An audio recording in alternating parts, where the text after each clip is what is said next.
Oi, pessoal do sexto ano, estou aqui de volta para dar continuidade aos nossos conteúdos. Hoje nós vamos falar do capítulo 8, ângulos, página 459 a 474. Os spinners podem girar em diferentes velocidades, dependendo do material que forem feitos e da prática de quem esteja brincando com eles. Suponha que, para avaliar a velocidade do giro de dois spinners, uma pessoa decida comparar o giro realizado por cada um deles em um determinado intervalo de tempo. Como você faria para medir o giro realizado por um spinner, de forma que fosse possível comparar com o giro de outro spinner? O spinner da imagem ao lado dá uma volta completa em 60 milissegundos. A seta indica o sentido de rotação do spinner. Considerando que a imagem mostra a posição inicial do spinner, indique a posição da parte vermelha do brinquedo após terem se passado 30 milissegundos, 20 milissegundos, 40 milissegundos, 15 milissegundos.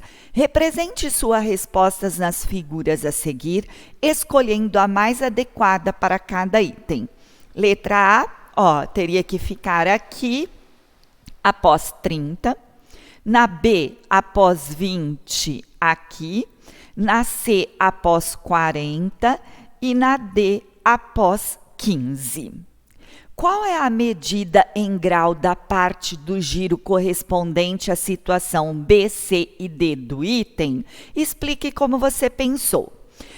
Na situação B, ele corresponde a 1/3 do giro completo, uma vez que 20 é a terça parte de 60. Assim, trata-se de um giro de 120, a terça parte de 360. 360 dividido por 3 vai dar quanto? 120. Na situação B, corresponde a 2/3 de um giro completo, uma vez que 40 é 2/3 de 60. Assim, trata-se de um giro de 240 graus. 2/3 de 360. 360 dividido por 3, a resposta vezes 2, que vai dar quanto? 240. Situação D. Corresponde a 1/4 do giro completo, uma vez que 15 é a quarta parte de 60. Assim, trata-se de um giro de 90 graus. A quarta parte de 360. 360 dividido por 4 vai dar o quê? 90. Convenção matemática. Quando os matemáticas combinam entre si que um giro completo mede 360 graus, eles estão adotando uma convenção. Quando todos utilizam a mesma convenção, a comparação entre duas medidas realizadas por pessoas diferentes fica bem mais fácil. É desta maneira que são estabelecidas algumas unidades de medidas. Observe a representação a seguir dos elementos de um ângulo. Aqui a gente tem o ponto P, que é indicado pelo vértice do ângulo. Essa linha representa o lado de do ângulo, Essa outra linha também representa o outro lado do ângulo. E aqui representa a medida do ângulo a ser calculado. Ângulos. Vamos lá. Os ângulos podem ser classificados de acordo com as suas medidas. Você já estudou que o ângulo reto é aquele cuja medida é igual a 90 graus. O ângulo agudo é aquele cuja medida é menor de 90 graus, ou seja, é menor que um ângulo reto. O obtuso é aquele cuja medida é maior de 90 graus e menor que 180, ou seja, é maior do que um ângulo reto. Aqui a gente tem alguns exemplos. 90 graus, a medida de um ângulo reto de 90 graus pode ser representada por um quadradinho com um ponto no centro. Aqui a gente fala que esse ângulo é agudo. Por quê? Porque ele é menor do que 90 graus. Para mim saber, ó, eu faço a linha imaginária do ângulo de 90 graus. Como essa linha do ângulo está menor do que isso, então eu digo que ele é um ângulo agudo. Aqui a gente fala que ele é obtuso porque ele é maior do que 90 graus e menor que 180. Fiz a linha imaginária do ângulo de 90 graus, sei que essa linha está maior do que isso, então ele é obtuso, mas ao mesmo tempo essa linha é menor do que o quê? 180 graus. Existem ainda dois ângulos especiais, o raso e o nulo. Para compreendê-los, pense na abertura de um compasso. Quando ele está aberto, suas artes formam um ângulo, como indicado na figura a seguir. Olha aqui, ó. Quando o compasso está aberto, isso aqui, essa haste do compasso e esta haste do compasso, está formando o quê? Um ângulo. Se você continuar abrindo o compasso até que as duas hastes fiquem sobre a mesma linha reta, obterá uma ideia de ângulo raso. Então, aqui, ó, hora que eu abri o compasso todo, certo? Que as duas hastes ficaram retas, isso aqui para mim virou um ângulo raso, que é um ângulo do quê? 180 graus, que a gente fala que é uma semicircunferência. Imagine agora o compasso totalmente fechado. Olha aqui. Neste caso, o ângulo formado pelas duas hastes é chamado de ângulo nulo. Não tem ângulo, ângulo de 0 graus. Vamos lá. De acordo com a descrição realizada, qual é a medida de um ângulo raso? 180 graus. Falei lá na explicação. Qual é a medida de um ângulo nulo? 0 graus. Também falei na explicação. O ângulo que você desenhou no item 1 é reto, agudo ou obtuso? É um ângulo agudo. Para construir ângulo, podemos utilizar réguas e esquadros. Observe dois tipos de esquadro que costumamos utilizar. O esquadro de 60 graus, aqui eu tenho um ângulo de 90, aqui é um ângulo de 60 e aqui é um ângulo de 30. O esquadro de 45 graus, que aqui é um ângulo de 90, aqui é 45 e aqui é 45. Utilizando seus esquadros, desenhe. Um ângulo de 45 graus converte-se no ponto A. Construção indicada em linha tracejada, feita com o esquadro de 45.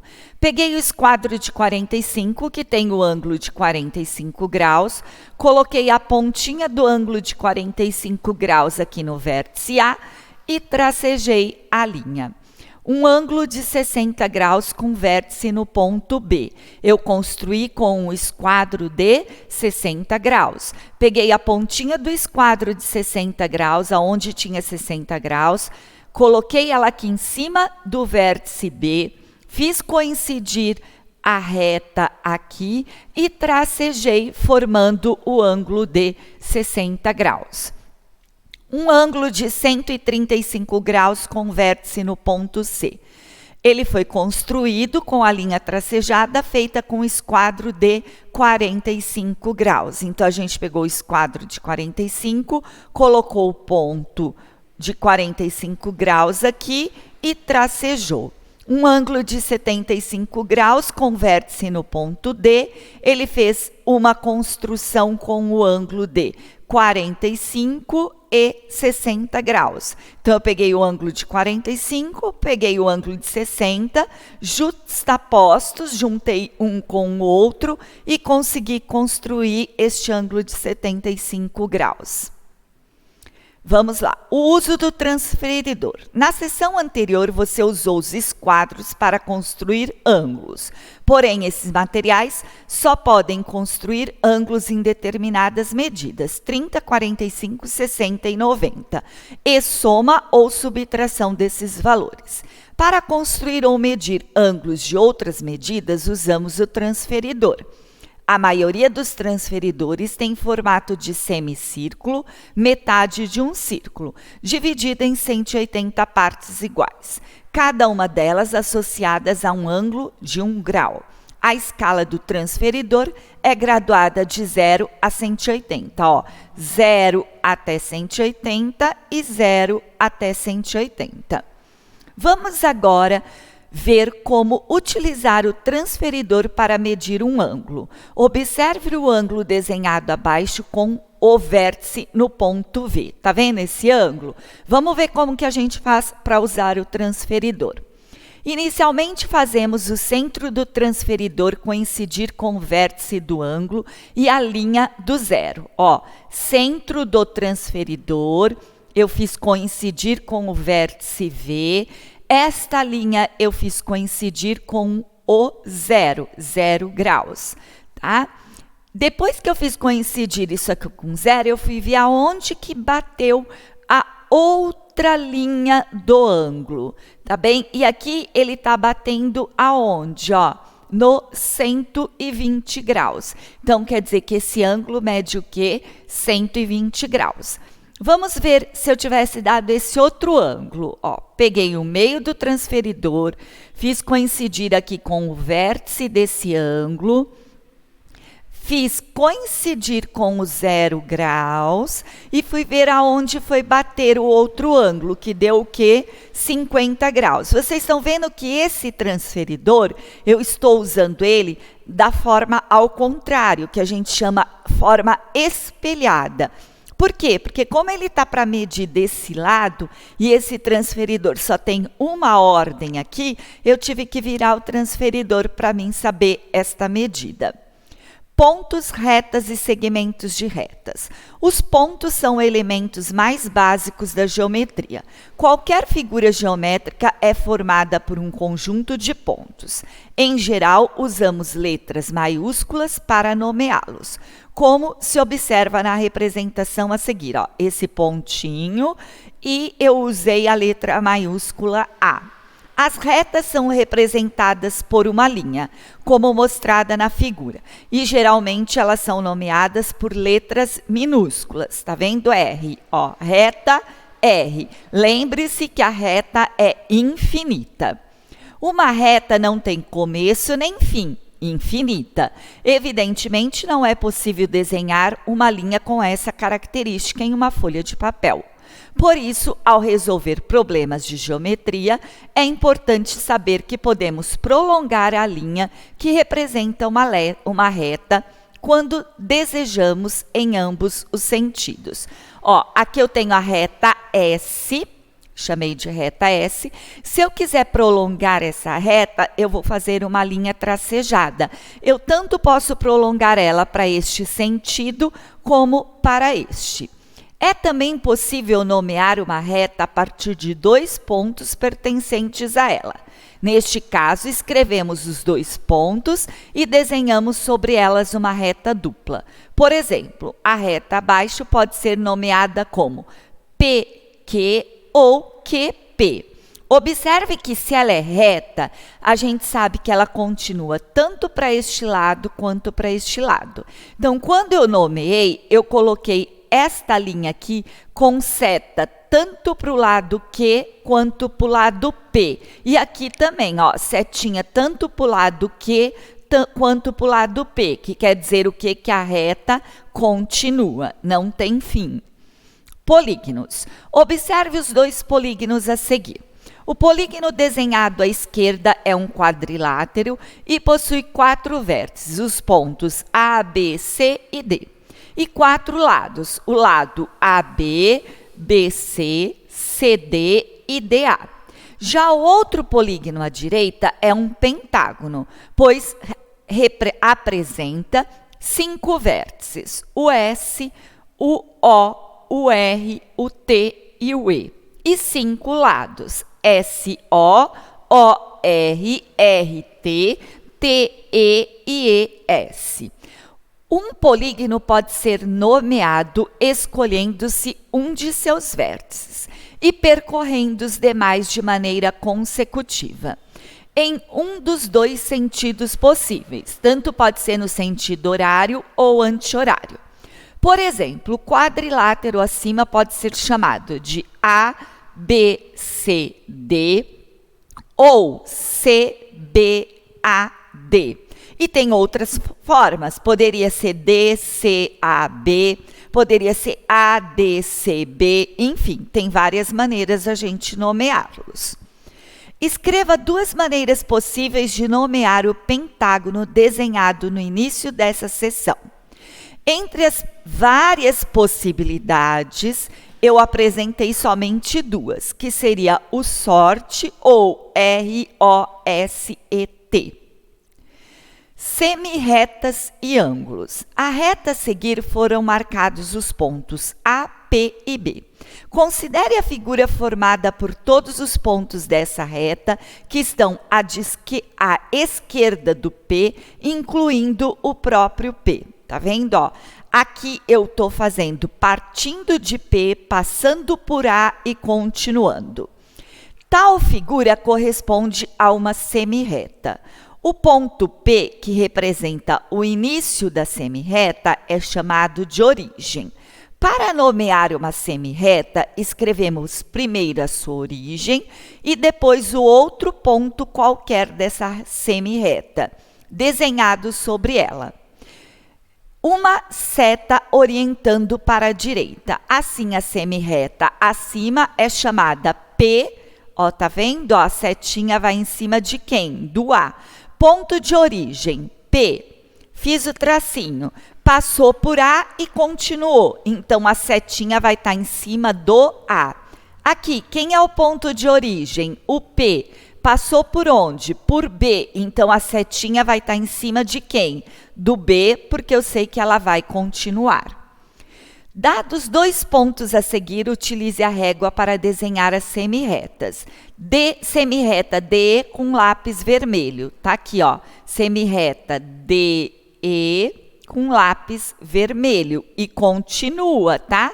Então, de lápis vermelho ia vir do D, ia continuar até aqui.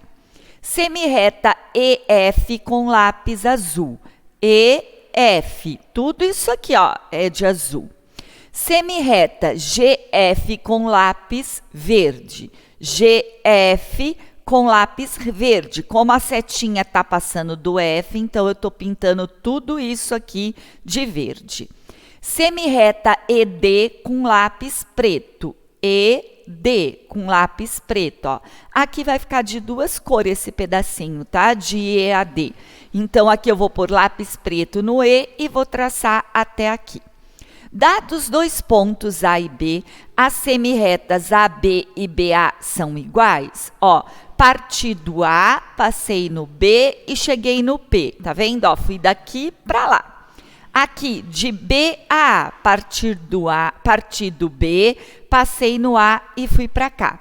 Elas não são iguais. Primeiro, porque elas estão em sentidos diferentes. A única coisa que pode coincidir aqui são esses pontos de P a B e esses pontos de A a Q que estão coincidindo na mesma semirreta.